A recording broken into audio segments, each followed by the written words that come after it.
Who are ashramwasis impacted by Gandhi Ashram revamp? There are some 263 families on the premises who are tenants of the respective trusts on whose land they reside and will have to be relocated in order to proceed with the Gandhi Ashram redevelopment plan as envisaged by the planners. In October 2019, Prime Minister Narendra Modi's proposal for a larger Sabarmati Ashram complex had caused much anxiety among its trustees and residents, with the ashramwasis third or fourth generation of ashram residents sitting on protest fearing eviction. Over 250 families residing in the Gandhi Ashram in Ahmedabad will have to be relocated as part of the redevelopment plan of the area. Here is a look at who are the residents of Gandhi Ashram and what happens to them now. Who are ashramwasis?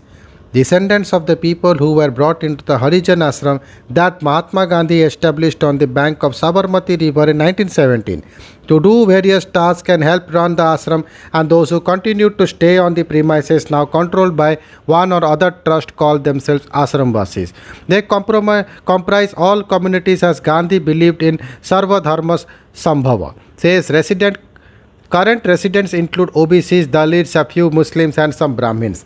There are some 263 such families on the premises who are tenants of the respective trust on whose land they reside and will have to be relocated in order to proceed with the Gandhi Ashram redevelopment plan as envisaged by the planners, which include the Government of Gujarat, Union Culture Ministry under the direct supervision of the Prime Minister's office.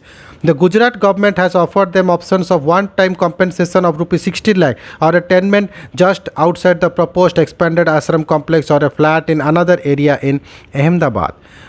What do the ashramwasis do? Many of them do different jobs that what their forefathers did in Gandhi's time. Like one resident who is employed with the government of Gujarat and does not wish to be identified said, "My grandfather kept the cows of the ashram in the Gausala and delivered milk."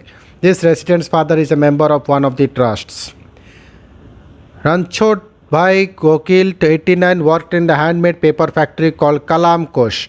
The products of Kalam Kosh made from waste cotton fabric without chemicals are now bought by Gujarat government. Sources told the Indian Express that the government buys Rs 1 crore worth of such paper each year.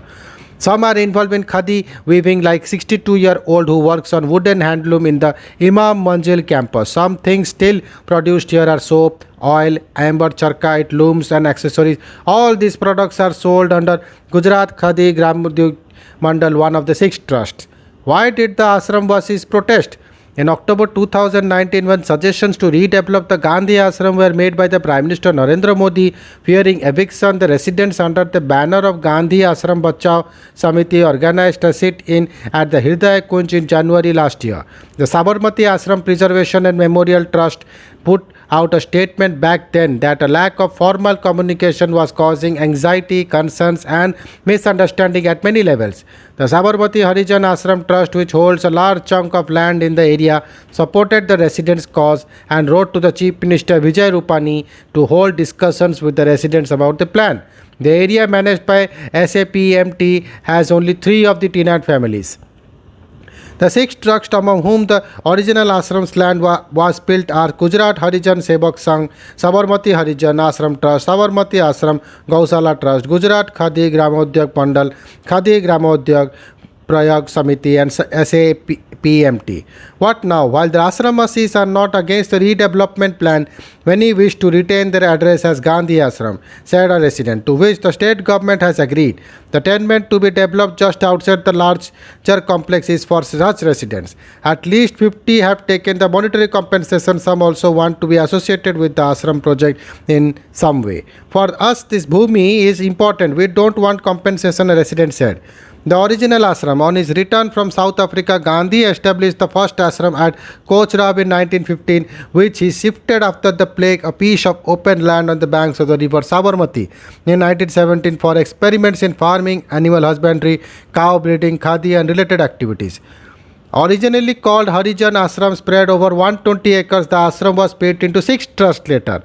Of these, Gandhi Ashram area run by SAPMT and the Gandhi and Kasturba resident Hriday Kunj, Vinova Mira Kutir, a guest house Nandini, where prominent people like Rabindranath Tagore stayed. Magan Nivas, where Gandhi's nephews Mangal Gandhi stayed and managed the ashram, besides Gandhi's writing desk and spinning wheel among his personal artifacts, and a museum displaying books, manuscripts, and photocopies of his correspondence and photographs. Thank you.